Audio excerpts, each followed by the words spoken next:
you're enjoying the conference so far. My name is Alana Scholl, and I'm a proud partner of Z3, and I'm honored to be here with you today, introducing these distinguished speakers. This weekend has been momentous and will continue to be so as Israelis and American Jews come together about our shared destiny, our peoplehood. And I couldn't think of a better way to celebrate the last day of Hanukkah. Before we get started, I ask please silence your phones if you haven't already, and keep in mind that there will be Q&A at the end. And I just ask please be respectful and use this as an opportunity to ask questions, to not make statements. Now let's turn to our topic for this afternoon, moving the needle on global challenges. Avi Jorisch and Gidi Grinstein on stories of Israeli innovation and inspiration. This session explores the explosive role of Israel and the Jewish people in creating and disseminating innovative solutions to the world's toughest challenges. Avi Jorisch is a seasoned entrepreneur and Middle East expert. He's a senior fellow at the American Foreign Policy Council and founder of IMS, a merchant processing company that serves clients nationwide. A thought leader in exploring global innovation trends, the Arab world, counterterrorism, and illicit finance, Mr. Jorisch previously served in the U.S. Departments of Treasury and Defense. He holds a bachelor's degree in history from Binghamton University and a master's degree in Islamic history from the Hebrew University of Jerusalem. He also studied Arabic and Islamic philosophy at Al-Azhar University, the preeminent institution of Sunni Islamic learning. An author of 5 books, Jorisch's articles have appeared in influential outlets like the New York Times, the Wall Street Journal, Foreign Affairs, Forbes, and AlArabiya.net. He's a member of the Council on Foreign Relations and the Entrepreneurs Organization. Gidi Grinstein is the founder and president of Youve. He's been involved for many years in public policy and political affairs in Israel. Gidi played an important role in designing the Birthright Israel program between 1995 and 1999, where he established and led the Israeli team that transformed the original vision into a model that is now the largest and most successful project in the Jewish world. And from 1999 to 2001, Gidi served as a secretary of the Israeli delegation to the peace negotiations with the PLO under Prime Minister Ehud Barak. He participated in the 2000 Camp David Summit and in the negotiations on the Clinton ideas. His first book, Flexigity, The Invisible Hand of Jewish Adaptability, was published in 2013. Thank you both for being here today, and let's give a warm welcome to our distinguished speakers. Let me also start by saying that what you won't read in Gidi's bio is that he's probably the smartest guy in the room and a mensch. I've been really lucky to have Gidi as a friend and as a colleague, and I'm extraordinarily delighted to have the chance to be on a panel with you, Gidi. Same here. We'll start with the Mutual Admiration Society. Should we get a little bit further because of the mics? Yeah. So really, Avi, is it okay? The mics are okay? So Avi wrote, I believe, the formative book on the topic of the day. I wish I had written it, but he did. It's called Thou Shall Innovate. And Avi is also a great guy and a mensch, and also a modest guy, to the point where when we just started, I asked him, Avi, do you have a copy of your book for me to show everybody? And he didn't. I mean, Avi, how can you show up to an event like this without a copy of your book? So, Amazon.com, guys. Something magical. So I'll actually, thank you, Alana and Eli. I'll start by actually offering a frame for what's going on right now in the history of our people. I believe this is a very special moment in the collective evolution of the Jewish people, and not only that, also in our ability to work together to make this world different and better. For many, many years, as you know, the Jewish people has been outstanding in making contribution to humanity. And we have a whole societal mechanism that puts us in a permanent position of leadership in humanity. It doesn't mean that we have authority over humanity. It doesn't mean that we are the leaders of humanity. But we are always in a position to make a leadership contribution to humanity. And that is an extremely unique place to be, considering how small we are relative to the overall size of the world's population. But nonetheless, for the last 35 centuries, millennia, our people, over and over and over again, introduced to humanity breakthrough ideas that ultimately changed the course of the human species, even if it took centuries for the world to catch up. So I'll just name a few so everybody understands what I'm talking about. The idea that there should be universal education. We've been doing it for 1800 years. Last 200 years, the world is catching up. The idea that gladiator fights are totally inappropriate. 2,000 years ago, the Jewish sages said that young Jews should not go and watch gladiator fights. Today we all know, gladiator fight, inappropriate.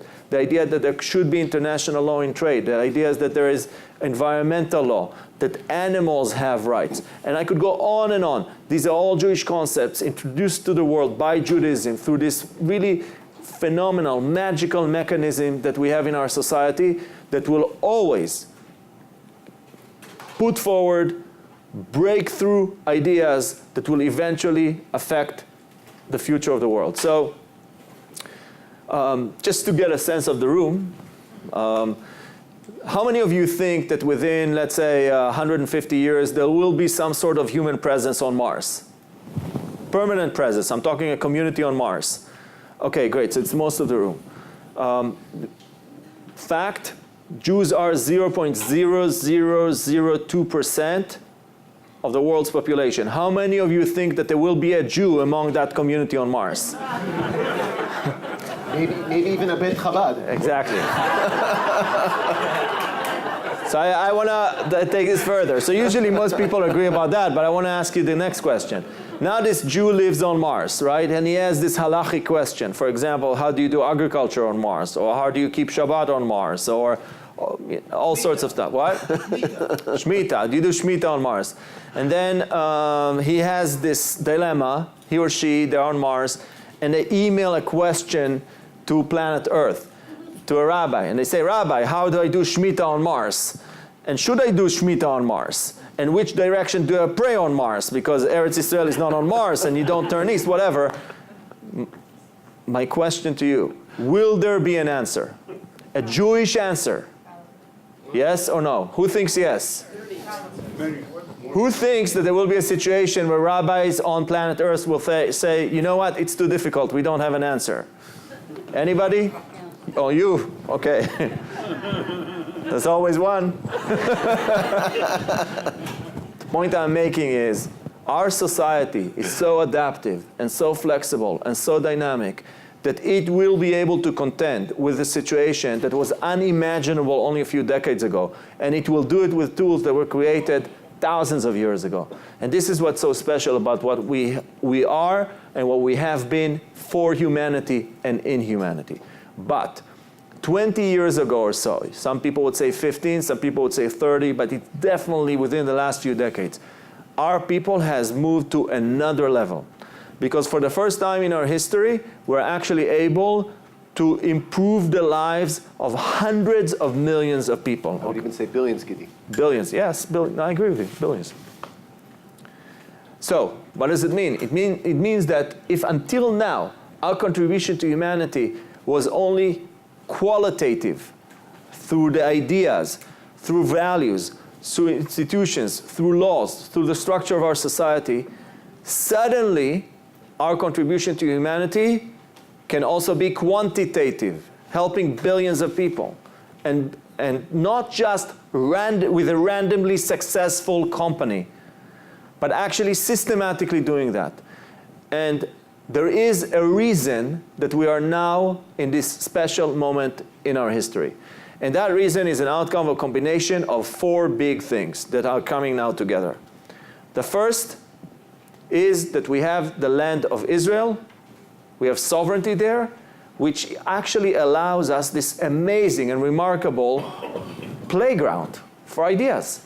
If you want to green the desert, you have a little desert that you can green, right? If you want to deal with water solutions, there are a ton of water problems there.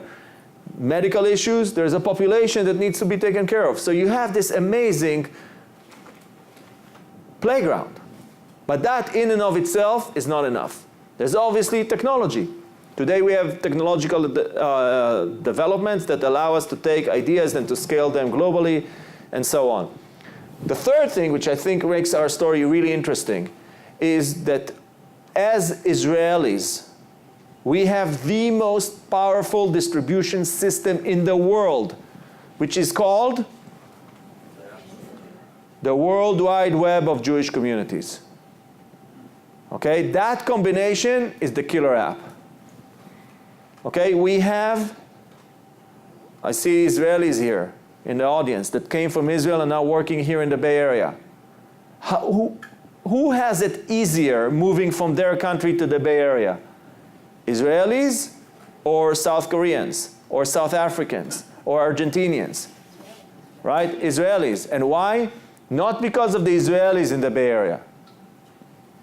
Because of the Jews in the Bay Area. Okay? Who has stronger presence in South Africa? Israel with 8 million or France with, let's just say, 80 million? Who do you think? Israel. And why? Because there's 60,000 strong Jewish community in South Africa, committed to Israel, connected to Israel. I see a South African here in the audience. Stan. Right? So think about that. France has an embassy, has a consulate, has a few French men or women that live in. We have the Jewish community in South Africa. And that's true around the world. So Israel is a playground, World Wide Web of Jewish communities, technology, and the fourth thing is we actually have it in our societal blood that we are here to make this world a better place. Many Jews and Israelis, it's like a fish that doesn't know it's in the water. They often do not appreciate the extent to which it is so embedded in our DNA that we need to make this world a better place. Whether you're part of it or not, consciously or not, that's the sea. That's the water within which we as fish, we swim. That fourth, these four elements, I think, may bring us to a very special moment in our history. And here I want to go back to Avi and also obviously give the floor to you. The person that was actually able to capture this in the best and most insightful way that I'm aware of is Avi. And Avi, that's segue to you. I don't even know where to start. Gidi, I'm privileged to have Gidi as a friend. When I was writing the book, he was one of the people that I interviewed multiple times. And certainly his thoughts are in this particular book. I was not always a technology guy. We're here in Palo Alto, and I will say that I really started as someone who really focused most of his career on counterterrorism, terrorism finance, illicit finance, radical Islamic organizations. And my move to technology began 4 years ago. It actually started in the war of 2014. And I'll never forget the moment. I have 3 children, and we now spend our summers in Israel. And it was July the 4th when we left. I'll never forget, because the kids were very angry. They missed fireworks in Washington, D.C. Very, very angry. And I went and enrolled my then almost 2-year-old at a preschool. And the teacher looked at me and she said, Mr. Jorisch, what are you doing here? I said, what do you mean? I'm here to enroll my child at your preschool. And she said, man, haven't you heard? There's a war that's about to break out here between Israel and Hamas. You ought to go home to America where it's nice and safe. Gidi, I don't think I've ever told you this story. And then it was my turn to look at her like she was insane. I said, first of all, we are home. And second of all, no one's going to steal my child's birthright. Not Hamas, not terrorism, not rockets, not anything. Please enroll my child in your preschool. 3 days later, on July the 8th, for you parents in the room, I heard the most horrible noise of my life. My child was asleep in the back seat, and I heard on the radio the sound of the code red, Tseva Adom. And I will tell you, my stomach turned. I literally got almost ill, and I thought of that teacher thinking, ooh, I really shouldn't be here. It's one thing to come as an adult to a war zone. It's quite another to bring a toddler. And I knew exactly what was coming. I knew what the evening had in store. And so I took my child home. We did tubby time. We did story time. You parents, you know the deal. And then a few hours later, sure enough, the sirens wailed. And I took my terrified child down several flights of stairs down to the bomb shelter. And we huddled with our neighbors, who looked just as afraid as my toddler did. And then 10 minutes later, the building literally shook extraordinarily loudly. Do you know what that sound was? Friends, that was the sound of the Iron Dome. That was the first time in history that we had a Star Wars moment in real life. This was the first time in history that a human being had figured out a way to literally shoot a projectile out of the sky. We'd only seen that in Star Wars. Friends, this was a unique moment in history. Now, that scene repeated itself over the course of that summer. Every few nights, we would have to go down to the bomb shelter. And so I became extraordinarily depressed. You had Hamas that was building tunnels and shooting rockets. Iran was marching towards the bomb. Syria had descended into civil war. Hezbollah had got a vice grip over Lebanon. You had terrorists running around the Sinai Peninsula. I became extraordinarily depressed. On the other hand, I started realizing that Israeli technology is improving the lives of billions of people around the world when it comes to medicine, agriculture, water, science. By show of hands, how many of you have been to Israel in the last year? Raise your hands. So the vast majority of you. So if you've been to Israel in the last year, Gidi, if I were to have a heart attack right now, right here, what would you do? Run to the deflator. God, please do not run to the defibrillator. Take your phone out and call 911, right? And on average, 20 minutes later, anywhere in the country, an ambulance would literally come rolling up trying to save my life. In Israel, we have the same problem. But for a country that's been embroiled in war and terrorism for the last 7 years, 20 minutes, way, way too long. And so my friend and colleague, Eli Beer, created an organization called United Hatzalah, Ichud Hatzalah. And he did 3 unique things. First, he created an army of emergency responders, Muslims, Christians, and Jews. I always say that diversity powers the Israeli economy. You have of every stripe, of every variety of people, Muslims, Christians, Jews, secular, religious. Secondly, what do each and every one of you, hopefully with the ringer off, have in your pockets? A smartphone. And when you want to call a cab, we don't call a cab anymore. What do? It's a magic 4-letter word. Uber or Lyft, right? Get, Uber, Lyft, right? And so Eli, before Uber or Lyft came out in 2007, he created an app. This was prior to the smartphone, that geospatially located the 5 nearest emergency responders, okay? And then he gave many of them a moped, a Pizza Hut looking moped with a box in the back with medical supplies. Does anyone know what the national average is anywhere in Israel, anywhere in the country, to get an emergency responder to the scene of a medical emergency? It's not 7 minutes, friends, it's 3 minutes. Okay, in every major city in Israel, friends, it's 90 seconds. Before I get to say Scooby-Doo, I have an emergency responder that's looking to save my life. Now, Israel could have kept this cheap, scalable technology for themselves. But no, Israel has now leveraged this technology in 20 different countries to some degree or another. In the United States, Jersey City is the first city in the country to actually implement this model. But there's no reason why we shouldn't implement this model in every city in the United States. San Francisco, LA, Chicago, New York, Miami. We have thousands, hundreds of thousands of emergency responders everywhere in the country. Every one of them has a smartphone, and I think we can rub together a few shekels for a Pizza Hut moped that brings with you a medical EMT as quickly as possible. And this is just one example, Gidi, where we're seeing that Israeli tech is improving the lives of billions of people. We can go into water. Let's take, for example, Israel is the first country in the world, friends. I don't know if you're aware of the fact that Israel is the only country in the world to have declared water independence. Now let me explain to you what that means. Israel is not reliant upon its neighbors or the weather for its water consumption. And it's done that using 5 different innovations, some of which were created in the United States, others which were created in Israel, but were perfected in Israel. Okay, so let's just go with the first, which is desalination. Desalination was actually created right here in California, but the man who created it actually perfected it in Israel in the late 1960s, reverse desalination. Israel has built 400 desalination plants around the world, 440 different countries, including the largest desalination plant in the Western Hemisphere right here in California, the largest desalination plant in India, and the largest desalination plant in China. Israel itself has built 5 different desalination plants in the country that provide 50 to 60% of its water needs. Secondly, we're in California, so I feel the need to talk about drip irrigation. Drip irrigation was created in the 1960s. It is now used by over 1 billion farmers around the world. That's millions with a B, okay? Recycling of wastewater. We tend to think of sewage water as being a nuisance in this country and frankly around the world. Israel is the world's leader when it comes to recycling of wastewater. Let me be clear on what that means. When you go to the toilet and you go to the potty, human waste is probably the most valuable commodity that you can buy or sell in Israel. Israel removes the waste. It then uses it to irrigate fields. Secondly, Israel takes the water and cleans 90% and recycles it and uses it for agriculture. Does anyone know what the next country down is? Israel is at 90%? What's the next country down? Spain at? It's at 18%. Very good. You get a brownie or a Cliff Bar. Does anyone know what the percentage is here in the United States? It's somewhere between 8 and 9%. For those of you who speak Yiddish, that's Gornish mit Gornish. That's nothing. Okay? There's a lot that America can learn from the United States. And then there's another wonderful innovation called Takadu, which sounds Japanese but is very, very Israeli. It's an early warning detection system in water pipes that allows water authorities to know when there is a leak. And then last, I'll tell you, in our hotel, this shocked me.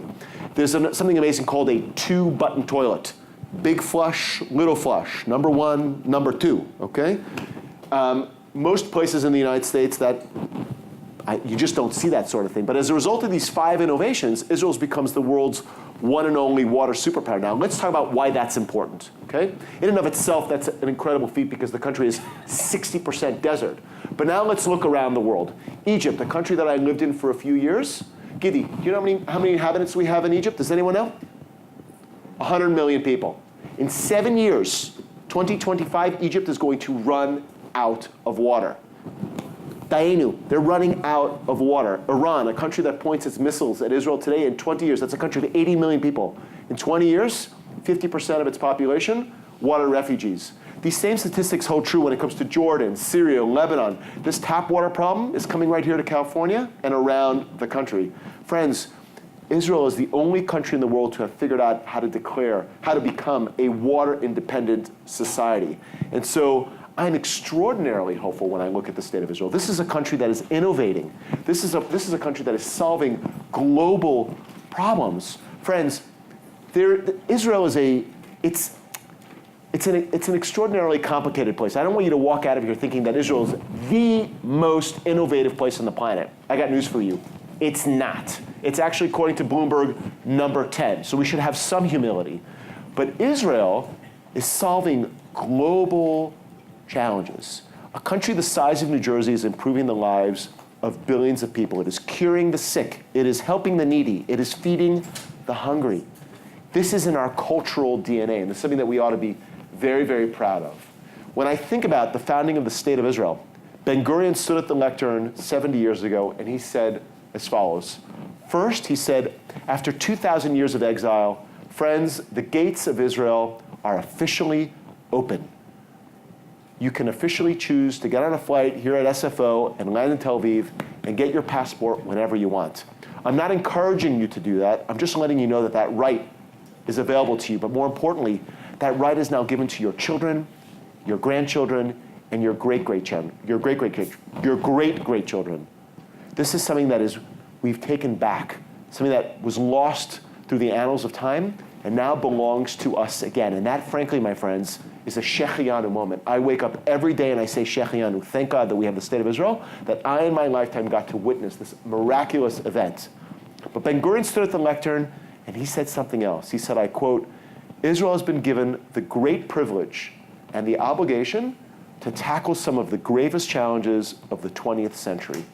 He seemed to be saying that at the very heart and soul, the very raison d'etre of the State of Israel was not only to enrich and protect the lives of Israelis, was to bring light to the world, was to make the world a better place. And we are seeing that today, my friends.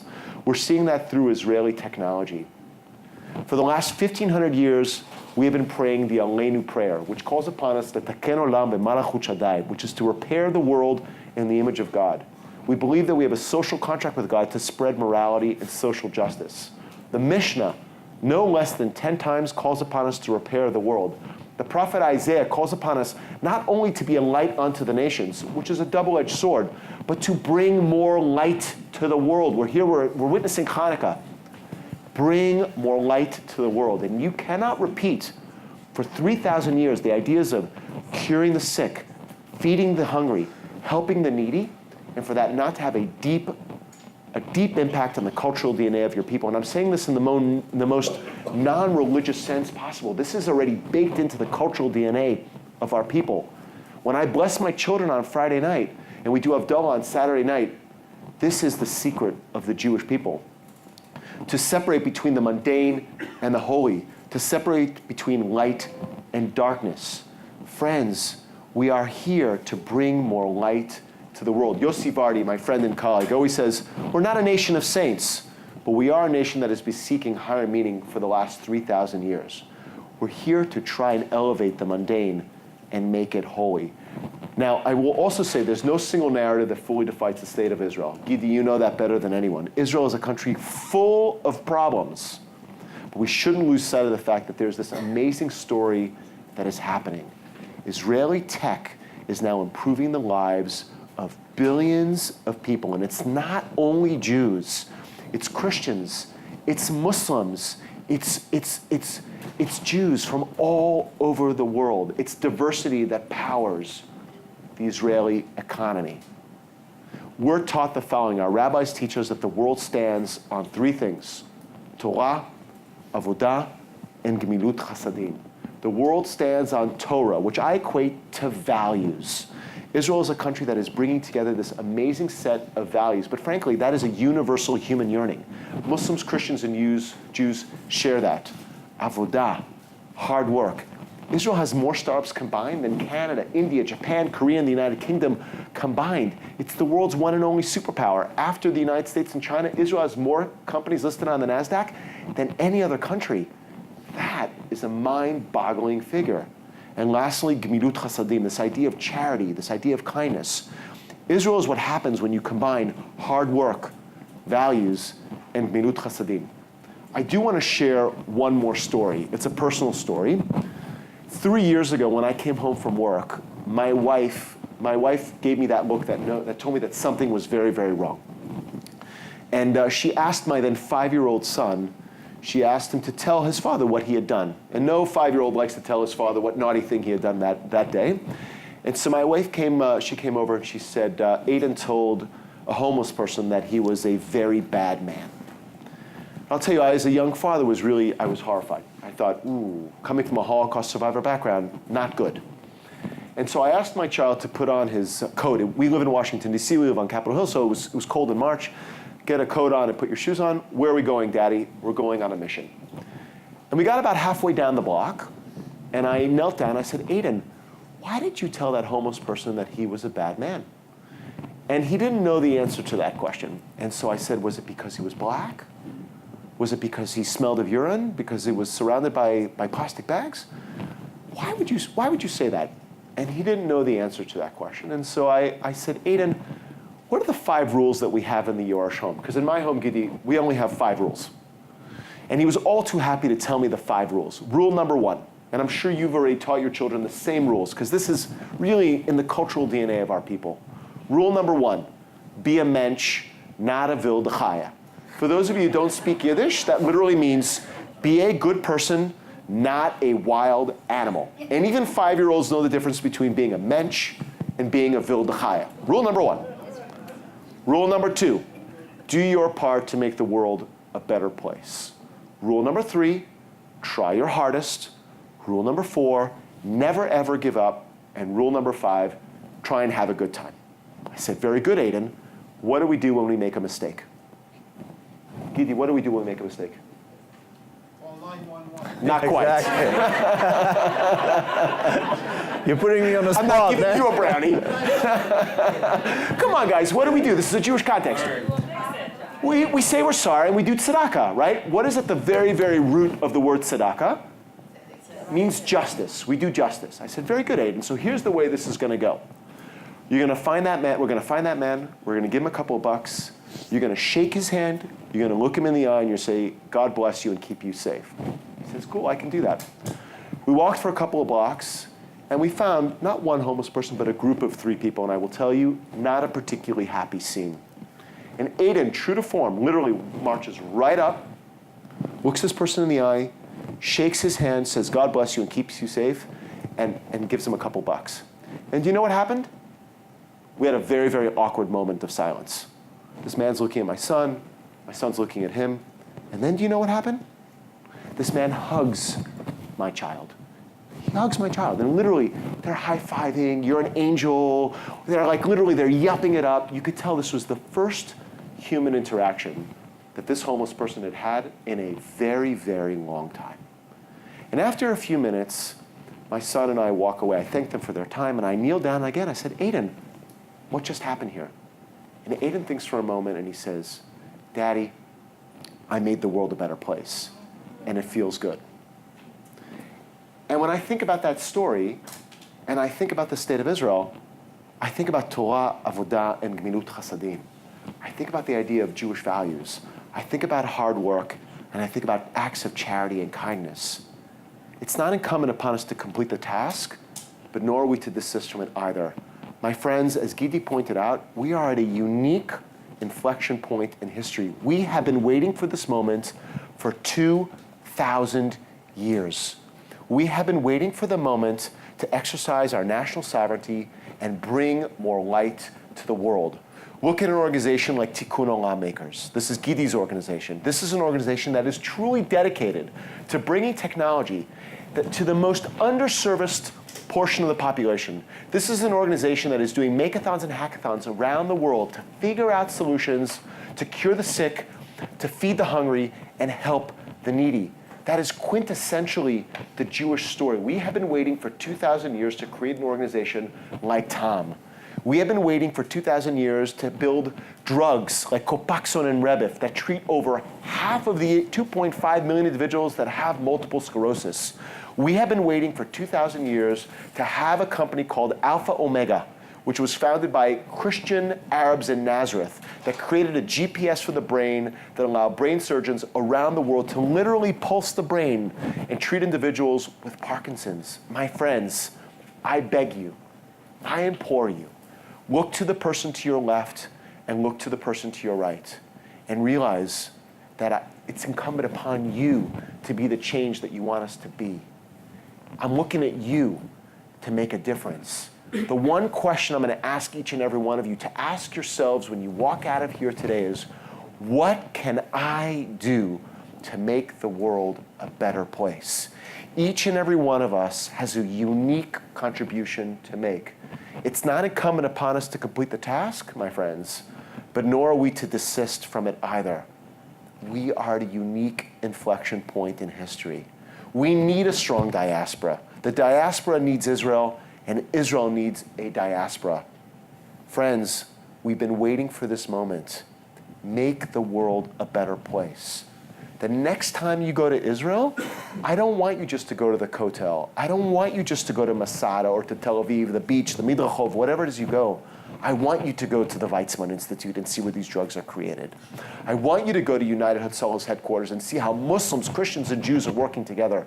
I want you to go to Tom's space, makerspace, and see how the next generation is figuring out how to leverage all these amazing technological tools to make the world a better place. And frankly, the diaspora has a lot to teach the state of Israel. I've been playing with this idea of the Kahn Academy. By show of hands, do I have a few more seconds to tell one more? Of course. How many of you have heard of the Kahn Academy? Wow, everyone in the room. I will tell you, up until recently, I have not heard of the Kahn Academy. So this happened 6 weeks ago.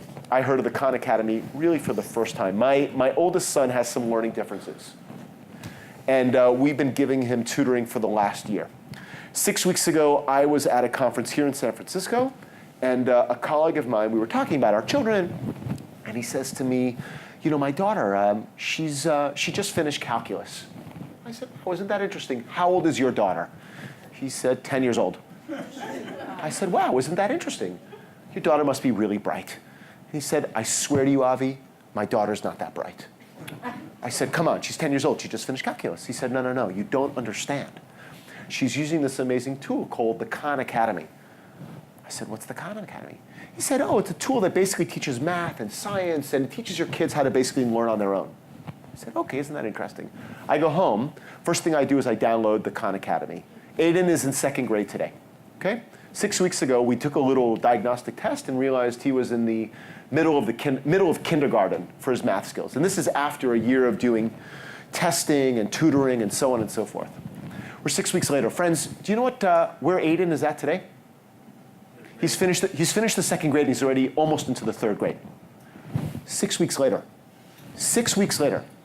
Friends, these are tools that are happening right here in Palo Alto. Salman Khan, not a Jew, okay? But has taken this tool, which is free. Free. Bill Gates is using this to teach his children math and science, okay? If Bill Gates can use this to teach his children, I, as Avi Jorisch, certainly can. But these are tools that the diaspora has to bring to Israel. That is just one amazing example. There's no reason. Salman Khan has translated that into 20 languages. Guess what? Hebrew is not one of them. There's no reason. Friends, this is a challenge. The diaspora has so much to bring to Israel. And Israel has a lot to bring to the diaspora. We need each other. We have the ability to make the world a better place. And I encourage each and every one of you to think about what role can you play in bringing this amazingness to the world, to Israel, to your children, and to your grandchildren. Great. So first of all, we're going to open this for a conversation or questions and answers, and we'll do this in a moment. But I do want to recognize 2 people here in the room. As you know, we are using the Z3 conference to actually launch a sort of movement of people that are dedicated to leveraging the platforms, the institutions that they have, to strengthening the good ties between Israel and world Jewries. And there are 2 very special people in this room that are part of the Israeli group that traveled here to be part of this conference. First, there's Shira over here. Shira. Shira is a former pilot of our Air Force. And then McKinsey. And then a few months ago, you may have followed, there was a dramatic basically catastrophe in Israel where a whole group of young men and women who were part of the Mechinat Bnei Zion, they were swept away by a flood, and the whole institution basically collapsed, and Shira stepped in and to take the leadership of this organization. So this is Shira over here. Yeah, she deserves it. And then I want to highlight on the back, I think I saw him walking in, Yuval El-Bashan. Yuval.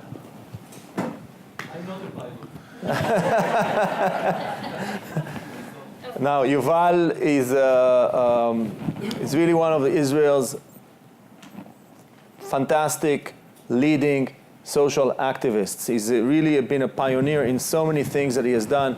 He created legal, basically, service agencies for disenfranchised communities. He's now leading, he's done many, many things. He's now leading a whole college that is intercultural college between Jews and Arabs and Christians and Muslims and so on. Really a whole life dedicated to helping the people who are most struggling in society. Yuval could have taken a totally different path. He clerked for a Supreme Court judge. We all know where these people go to, but he's really a person that is making a big difference, and we're very, very proud that he's here with us today. So, by the way, all of you are invited to meet Shira and Yuval and the other Israelis who are roaming around this place. So, okay, so we do have, how many minutes? 10 minutes. 10 minutes. So here is what I suggest we do. We're going to take a few questions. Great. And then we'll bundle them.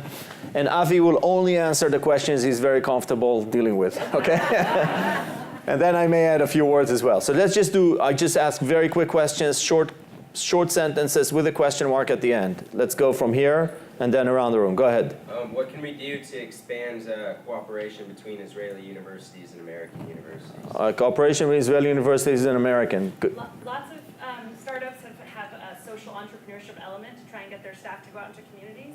But what is the way to move them more towards social entrepreneurship to solve those global problems? All right, social entrepreneurship. Over here, ma'am. I'm concerned about the social crisis in Israel, about all these values you're talking about. We can't ignore that in this discussion. about treating the weak and different people in Israel. Right. Okay, great. We talk to ourselves. I must say most of what you said I had known about and the accomplishment. But there's a whole world benefiting who do not know about. What can we do about that? Should we stop there? Let's just take one more because I'm not sure we'll have another round. What can we do about all of the lies that have been accepted by so many people regarding anything and everything about Israel? Okay. So I'll start on this end. I was not aware of these stories before I started writing the book, and I will tell you, I for one was. Not all of them, but some of them. I was actually shocked by the amount of not only of innovation that was coming out of Israel. I'm sure many of us have read The Amazing Startup Nation by Saul Singer and Dan Senor, a book that certainly inspired me. But I was surprised to learn that Israel is far more than a technological powerhouse. Israel is a society that really is leveraging its best asset, tech, to make the world a better place.